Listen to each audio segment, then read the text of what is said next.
بسم اللہ الرحمن الرحیم۔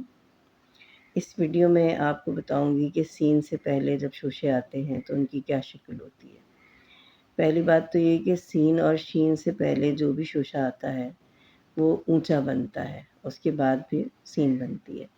مثال کے طور پر اگر ایک شوشہ آئے گا تو کیا شکل ہوگی، یہ آپ کے سامنے ہے کہ یہ اونچا بنے گا اور پھر یہ سین بنے گا بس، یا بستر اگر لکھیں گے تو اس طرح لکھا جائے گا۔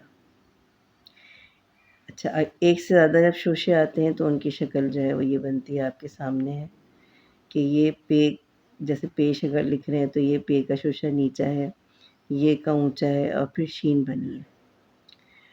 یا اگر یہ ہو گئے، یعنی آپ کے سامنے یہ ایک شوشہ ہو گیا، یہ دو شوشے ہو گئے۔ اگر ہم 3 شوشے بنائیں گے تو اس کی شکل کیا بنے گی، یہ 32 لکھا ہوا ہے آپ کے سامنے۔ بے کا شوشہ اونچا ہے، پھر تے کا نیچا ہے، پھر یہ کا اونچا ہے، اس کے بعد سین آ رہی ہے۔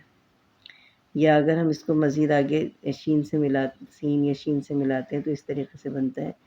اسی طرح بنے گا یہ بیشتر، اگر ہم لکھتے ہیں یہ 2 شوشے شین سے پہلے، تو بے کا شوشہ نیچے ہے، پھر یہ کا اونچا ہے، پھر یہ شین آ رہا ہے، بیشتر لکھا جا رہا ہے۔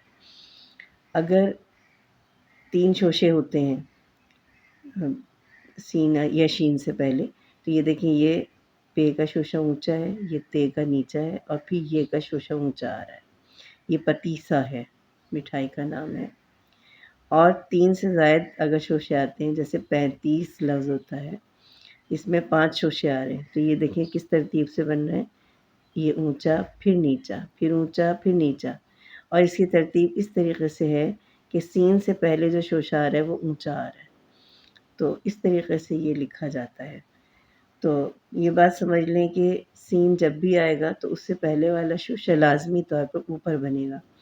اگر سنگل ہے، یعنی صرف ایک شوشہ ہے تو زیادہ اونچا بنے گا، لیکن اگر ایک سے زائد شوشے آ رہے ہیں تو سین شین سے پہلے والا شوشہ اونچا بنے گا، لیکن اتنا اونچا نہیں بنے گا جیسے کہ یہ آپ کو ایک شوشے میں نظر آ رہا ہے۔